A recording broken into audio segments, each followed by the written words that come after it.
Investing $500,000 into a new home is a massive financial commitment. But for parents, the money is often secondary to a more urgent concern. Will my family actually be safe here? To answer that, most buyers turn to the Edmonton Police Service heat maps. They look for clusters of red activity and assume the area is a risk. This is a common mistake that leads to poor decision-making. Those maps track raw incident counts.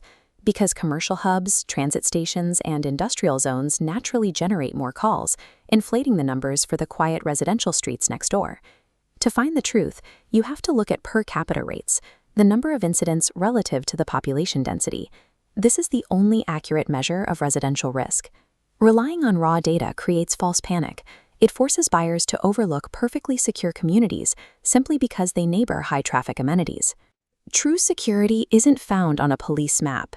It is built into the physical architecture of the neighborhood. Urban planners use a framework called CPTED, or Crime Prevention Through Environmental Design.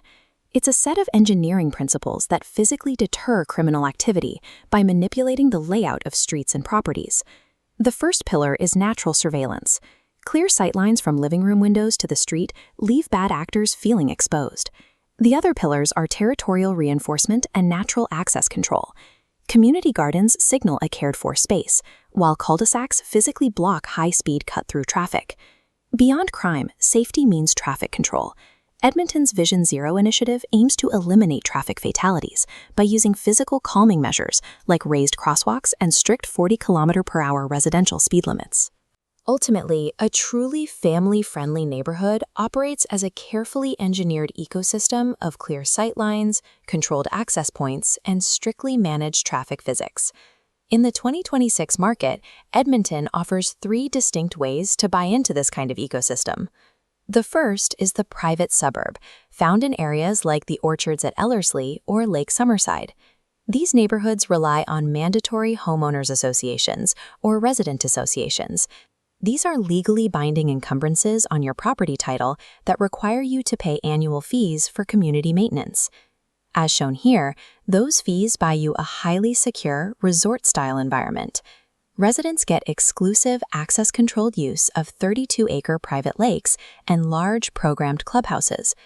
Property crime is naturally suppressed here because the low-density layouts and winding interior streets make it difficult for non-residents to navigate or exit the area quickly. The trade-offs are financial and logistical. You must pay annual fees, often between $300 and $500, and you accept longer daily commutes and strict rules about your property's appearance. This ecosystem serves families willing to trade their time and personal property freedom for a highly curated private environment. The second blueprint is the Central Heritage neighborhood, with Strathern serving as the prime 2026 example. Instead of gates and clubhouses, these areas use organic infrastructure for safety. Massive elm tree canopies naturally slow vehicle traffic, creating a quiet, pedestrian-heavy atmosphere. By contrast, these areas use the Community League model. Membership is optional, volunteer-run, and costs a fraction of an HOA fee, usually around $20 to $40 a year. These neighborhoods utilize active public spaces as a deterrent. Events like the Strathern Art Walk create high levels of natural surveillance, as active, occupied streets are a massive deterrent to crime. You trade private exclusivity for a variable real estate market, mixing $450,000 original bungalows with $850,000 modern infills and proximity to public transit lines. Central living replaces the private club with organic community engagement and significantly shorter commute times. The final blueprint available to buyers is the modern master-planned hub, perfectly exemplified by the neighborhoods of Griesbach and Ambleside. The infrastructure strategy here is isolation. Arterial traffic is funneled directly toward the ring roads, keeping the deep residential pockets quiet and protected from high-speed vehicles. Heavy commercial investment within the neighborhood, like movie theaters and medical clinics, means you rarely have to leave the bubble, reducing daily transit stress. Griesbach is a masterpiece of CPTED design. Strict community rules prevent high front fences, guaranteeing perfect natural surveillance across every property. To get this pristine infrastructure, you must accept living adjacent to heavy traffic corridors and forfeiting some of your front yard privacy to maintain those sightlines. This blueprint offers ultimate convenience for families who accept a busy perimeter in exchange for a quiet, walkable interior. Choosing a neighborhood also requires a look at the hard financial realities of the 2026 market. One common misconception involves property taxes. In Edmonton, taxes are based on the assessed value of your home, not the specific park or spray park in your neighborhood. Look at this quadrant chart. High-quality infrastructure drives up demand and home valuations. Because your home is worth more in these areas, you will inherently pay higher municipal taxes.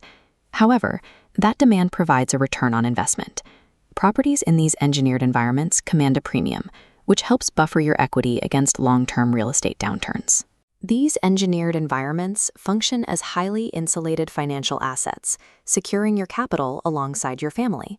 Your final decision depends on which specific lifestyle and financial compromise your family is willing to make. For the village parent prioritizing controlled recreation despite HOA fees, target private suburbs. For the urban optimizer valuing nature and transit over private clubs, central heritage fits best. And for the modern conveniencer wanting walkable shopping, look toward modern master-planned hubs.